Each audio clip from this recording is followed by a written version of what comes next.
Good day mga ka-sports natin dyan. Semifinals, fifth set nga tayo kung saan naging mainit nga ang laban.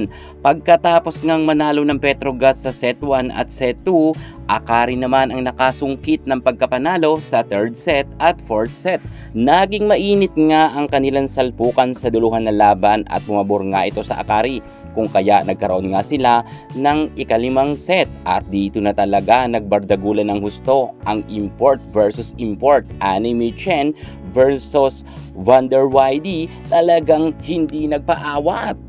Nagsalpukan nga hanggang sa duluhan ang dalawang malakas na import kung saan naging mahigpit nga ang kanilang laban at kabado nga dito ang bawat team dahil kitang-kita naman natin na medyo dinadaga nga dito ang ibang mga players dahil nagkakaroon nga sila ng error. Actually, kayang-kaya sana ipanalo ng Akari Chargers according nga kay Coach Tina Salak. Sobrang dami lang talaga ng kanilang naging lapses at ang dami nga ng kanilang errors. Halos kasi pag sa fifth set, talagang dumidikit naman ang Akari at inilaban naman nila ito ng gusto pero hindi talaga nila napigilan itong si Wonder YD. Pagdating nga dito sa ikalimang set, talagang pumukpok nga siya ng maraming scores at naging maganda rin ang opensa at depensa ng Petrogas Angels. Nahirapan nga dito ang nasabi nating Akari, bagamat dikit na dikit talaga ang kanilang scores at pwede na nga nilang masungkit ang pagkapanalo, ngunit dinaga nga dito ang ibang players ng Akari. Kitang-kita naman natin na talagang kabado nga sila sa nasabi nating Petrogas Angels sa duluhan na laban.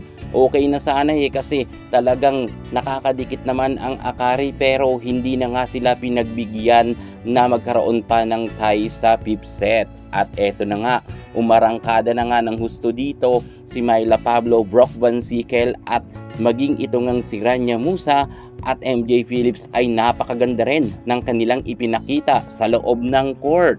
Well, sa kasamaang palad, talunan nga ngayon ang Akari Chargers at laglag nga sila at sila ang lalaban para sa Battle for Bronze at ang Petrogas Angels ay lalaban naman para sa gintong medalya pagkatapos nilang paluhudin ang kupunan nga nila Ivy Lacsina sa score na 13 at 15. Medyo kasi nagka-error nga itong si Gretchen Soltones sa kanyang last spike at nag-out nga ito at dahil dyan talunan na nga ang Akari Chargers. Well, kahit naman natalo ang Akari, inilaban nila naman ito kaya good job pa rin para sa kupunan nga nila Gretchen Soltones. Medyo talagang nagka-error lang si Soltones pero magaling yan si Soltones. Gayunpaman, congratulations sa ating dalawang team na ito.